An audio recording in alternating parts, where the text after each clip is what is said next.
Lala Azhara Aslina adalah warga Pekanbaru yang mati suri pada 24 Agustus 2006 lalu. Gadis berusia sekitar 25 tahun itu memberikan kesaksian saat nyawanya dicabut dan apa yang disaksikan ruhnya saat mati suri. Sebelum Aslina memberi kesaksian, pamannya Rustam Effendi memberikan penjelasan. Aslina berasal dari keluarga sederhana. Ia telah yatim sejak kecil. Cobaan telah datang pada dirinya pada umur 7 tahun. Tubuhnya terbakar api sehingga harus menjalani 2 kali operasi. Menjelang usia SMA, ia termakan racun. Tersebab itu, ia menderita selama 3 tahun. Pada umur 20 tahun, ia terkena gondok. Gondok tersebut menyebabkan beberapa kerusakan pada jantung dan matanya.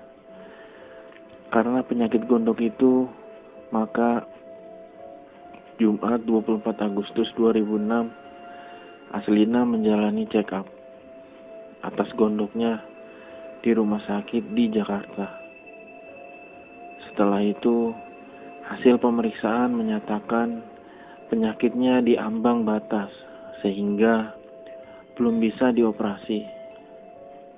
Kalau dioperasi, maka akan terjadi pendarahan, jelas Rustam. Oleh karena itu, Aslina hanya diberi obat. Namun, kondisinya tetap lemah.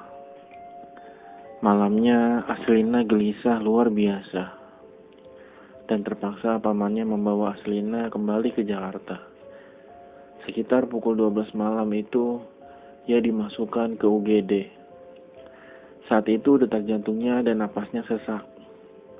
Lalu ia dibawa keluar UGD, masuk ke ruang perawatan. Aslina seperti orang ombak atau menjelang sakaratul maut. Lalu saya ajarkan kalimat thayyibah dan syahadat. Setelah itu dalam pandangan saya, Aslina menghembuskan napas terakhir. Ungkapnya. Usai Rustam memberi pengantar, lalu Aslina memberikan kesaksiannya. Mati adalah pasti. Kita ini calon-calon mayat, calon penghuni kubur. Begitu ia mengawali kesaksiannya setelah meminta seluruh hadirin yang memenuhi Grand Ballroom Hotel Mutiara Merdeka, Pekanbaru tersebut membacakan salawat untuk Nabi Muhammad SAW. Tak lupa ia juga menasehati jamaah untuk memantapkan iman, amal, dan ketakwaan sebelum mati datang. Saya telah merasakan mati, ujar anak yatim itu. Hadirin terpaku mendengar kesaksian itu. Sungguh, lanjutnya terlalu sakit mati itu. Diceritakan, rasa sakit ketika nyawa dicabut itu seperti sakitnya kulit hewan ditarik dari daging, dikoyak, bahkan lebih sakit lagi. Terasa malaikat mencabut nyawa dari kaki kanan saya, tambahnya. Di saat itu ia sempat diajarkan oleh pamannya kalimat thayyibah. Saat di ujung napas, saya berzikir, uzarnya. Sungguh, sakitnya Pak, Bu, ulangnya di hadapan lebih dari 300 alumni YSK Pekanbaru. Diungkapkan ketika ruhnya telah tercabut dari jasad, ia menyaksikan di sekelilingnya ada dokter, pamannya, dan ia juga melihat jasadnya yang terbujur. Setelah itu, datang 2 malaikat serba putih mengucapkan Assalamualaikum kepada ruh Aslina. Malaikat itu besar.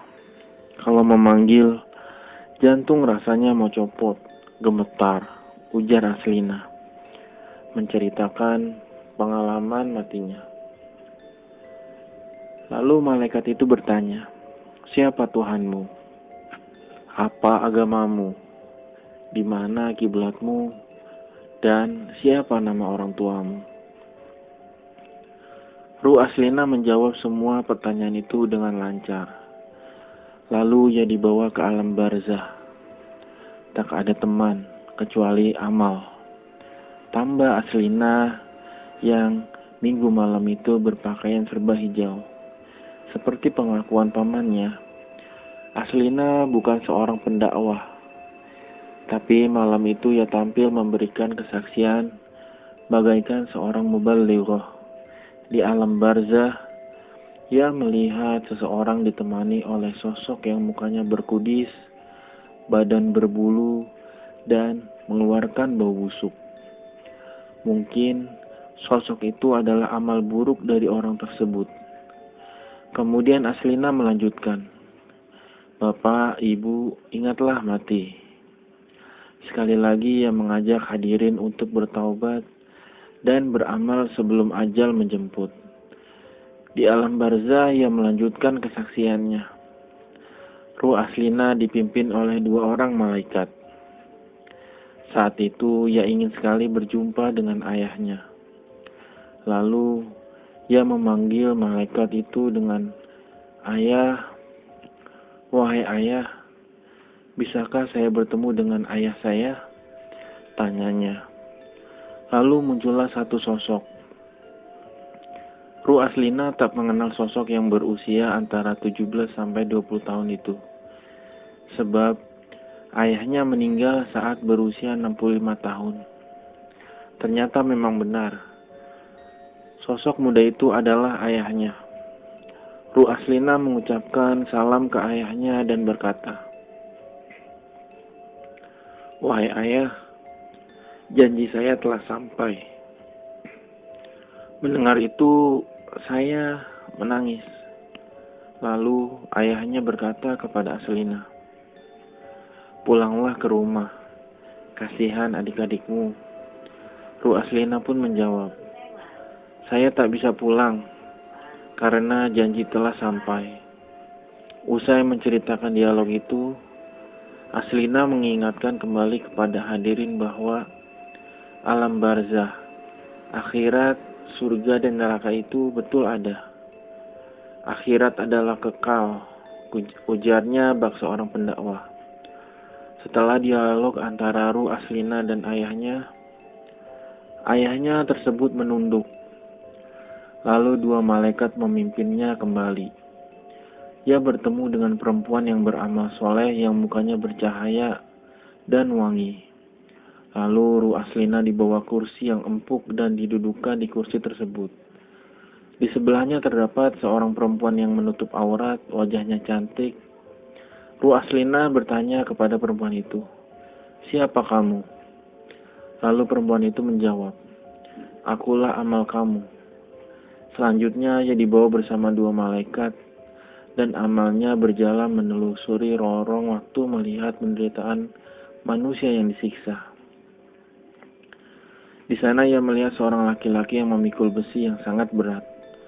Tangannya dirantai ke bahu, pakaiannya koyak-koyak dan baunya menjijikan. Ruh Aslina bertanya kepada amalnya, "Siapakah manusia ini?" Amal Aslina menjawab, "Orang tersebut ketika hidupnya suka membunuh orang. Lalu dilihatnya orang yang kulit dan dagingnya lepas." Ruh Aslina bertanya lagi ke amalnya tentang orang tersebut.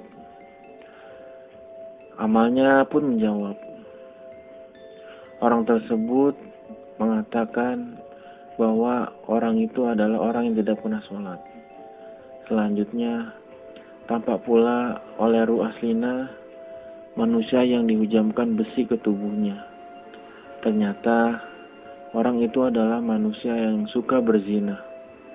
Tampak juga orang saling bunuh. Manusia itu ketika hidup suka bertengkar dan mengancam orang lain. Dilihatkan juga pada Ruh Aslina orang yang ditusuk dengan 80 tusukan. Setiap tusukan terdapat 80 mata pisau yang tembus ke dadanya. Lalu berlumuran darah. Orang tersebut menjerit dan tidak ada yang menolongnya. Ruh Aslina bertanya pada amalnya, Dan dijawab orang tersebut adalah orang juga suka membunuh. Ada pula orang yang dihempaskan ke tanah lalu dibunuh. Orang tersebut adalah anak yang durhaka dan tidak mau memelihara orang tuanya ketika di dunia. Perjalanan menelusuri lorong waktu terus berlanjut. Sampailah Ruh Aslina di malam yang gelap, kelam dan sangat pekat, sehingga dua malaikat dan amalnya yang ada di sisinya tak tampak.